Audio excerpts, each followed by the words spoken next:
Good afternoon, everyone. Welcome back to Auction for the Soul. This week's Parashat is Perashat Shelah. There's so much going in the world today, and so much of it is always interconnected with what we read in this week's Torah portion. Perashat Shelah this week tells us about the story of the Jewish people in the desert, asking to send out spies into the land to get a better sense of what is waiting for them on the other side. They left Egypt.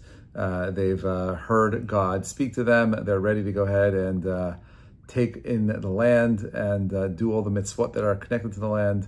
And they are interested in sending out their spies. So what's interesting is the pasuk says,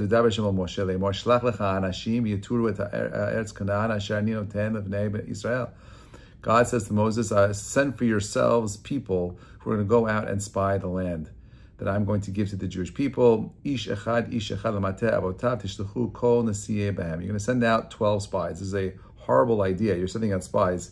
Typically, you're going to send out a smaller group of people over here. But God says to them, you know what, if you want to do this, send for yourself, which again, according to some, means that God did not want this to happen. He wanted the Jewish people to have the faith that he was taking them and caring for them just like he did out of Egypt. But if you want to do this, go ahead, do it. Let them go ahead and spy out the land. And God and Moshe says, okay, Vayishlach otam Moshe mimidbar paran al pi Hashem. Moses sends them out because God gave him permission to do so. Kulam anashim rosheh b'nei Yisrael. These are all very intelligent people. These are the heads of their tribes. They're all successful people. And then we get the names of all the different tribes. Okay? And then Moshe is asking them to go ahead and spy out the land. And he changes Hoshea to Hosea to Yehoshua, changes Joshua's name, adds the letter Yod to it. Very deep idea over there as well. He sends them, and then they go out, they see the land. And he says to them, I want you to uritem et haaretz mahu ve'et ha'am hayoshev aleha hachazak. I want you to see this land. I want you to see the people that are there who inhabit it. Are they strong or are they weak? Right? Are they hamatehu rab? Are they few or are they many? Give me all the reconnaissance that you need, the reconnaissance you need to let me know. Do they live in open cities? Do they have walled cities? Are these people like have a strong military or weak military?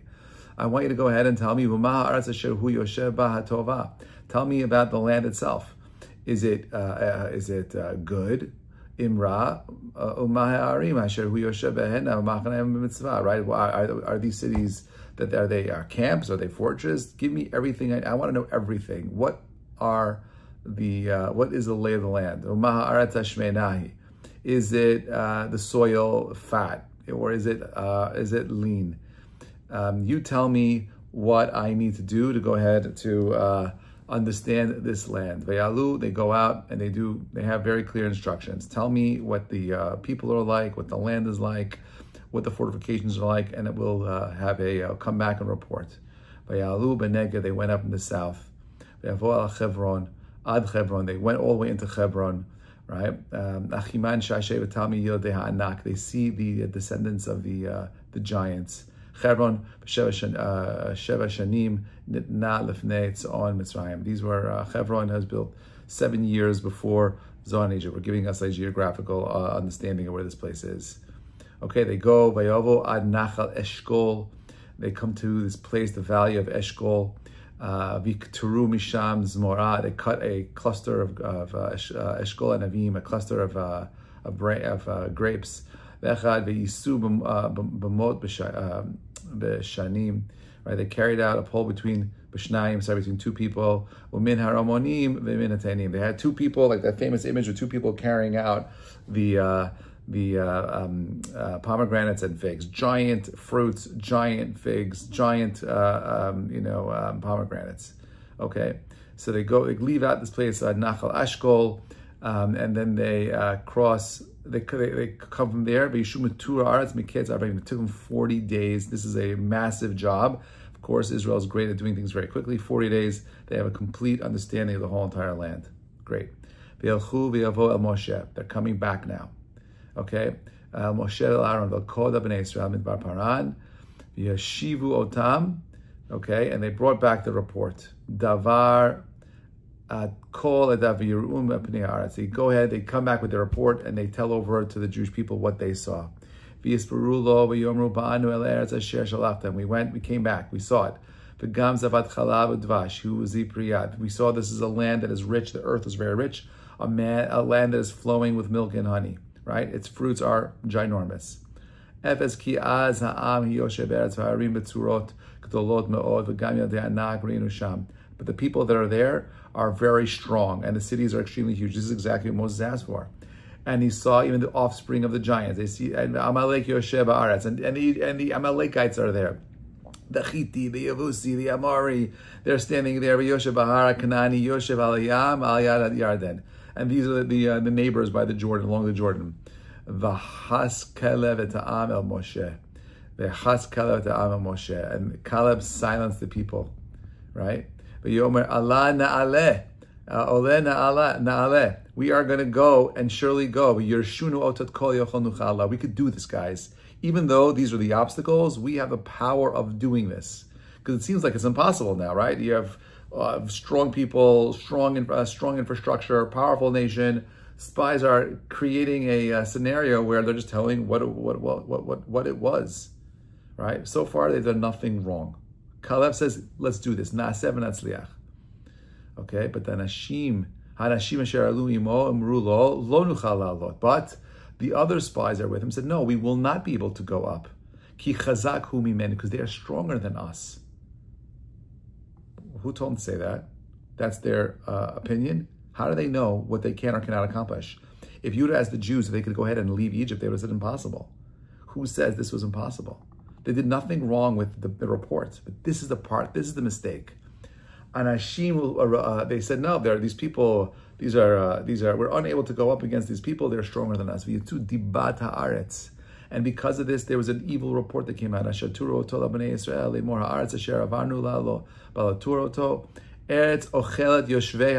a land that consumes its people. And all the people that we saw there are men of stature.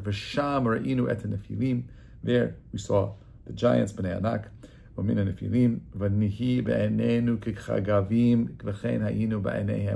In our eyes, we seem like grasshoppers, so we were in their eyes. Meaning, like, what does that even mean? That they saw, we looked like grasshoppers.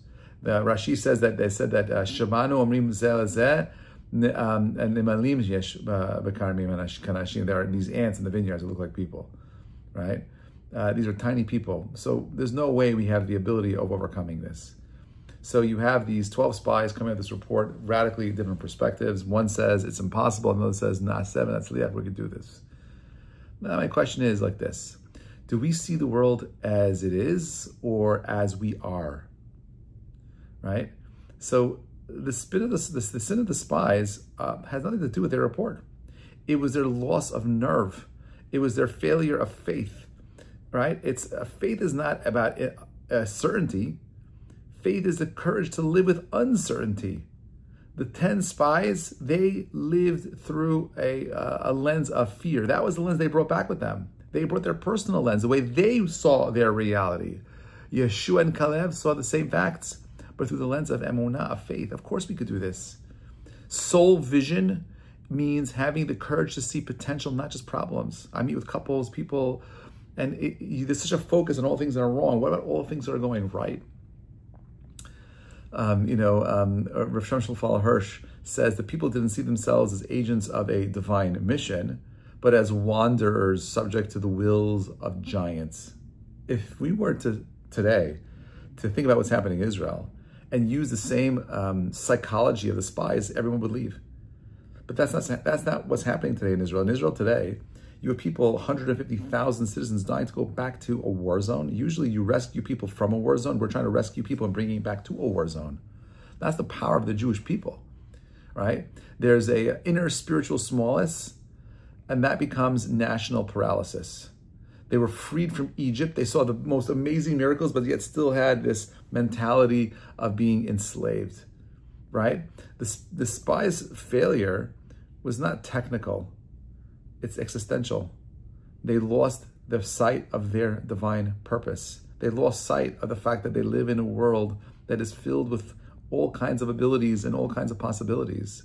Our limitations are set by us. The word impossible also has the words I'm possible. Nothing's impossible. The spies looked at themselves with self-doubt. They saw the land as being dangerous, too difficult, right, to overcome.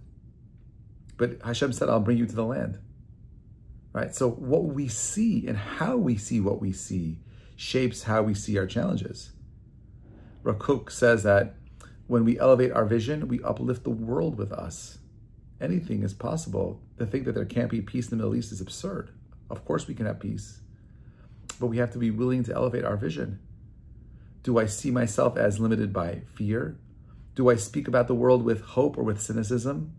Do I look at others with rahamim, compassion, or judgment? How I perceive the world impacts my reality and impacts my mitziyut. So the lesson, I think, of the spies is stop having self-doubt. Stop being so negative. This is the Lashon Hara. This is negative speech. Why were they sharing? This is the news, by the way, today. The news today is all about opinions, right? It's not about reporting the facts. It's not telling us what's happening on the ground. Oh, these people are poor. It's all about what the Meraglim did. Judaism is the only civilization whose golden age is in the future, right? That's us, right? Our ability to survive this war and all the wars before us comes from our deep passion to think the infinite is possible in the future. Once we stop believing, once we stop having hope, once we live in a world of negativity, of impossible realities, we become tiny, we were defeated already, right? We're not called to describe reality, we're called to transform reality, right? Soul vision isn't naive optimism, it's a disciplined act of emunah, of faith, choosing to see through the eyes of purpose, not panic, to see through a world of ultimate, infinite possibilities and potential, not to see a world of limited abilities. You can see yourself as a grasshopper instead of a giant, that's your call. You want to live in a life of fear or faith, emunah, that's up to you. But when you see yourself with soul vision, right, everything is possible. I'm confident that right now, what we're seeing is the beginning of the Messianic era. We're seeing Israel going to overcome the challenges and win this war, no question about it. It will come with suffering and pain. I'm confident that whatever is thrown our way, with our ability to be mitaken even the lack of emunah of the Meraglim, we will have the merit of bringing Mashiach, the Meher B'Yameinu. Stop thinking small, think big, and we'll accomplish everything together. Wishing you all a Shabbat Shalom, everybody. Thank you so much for listening.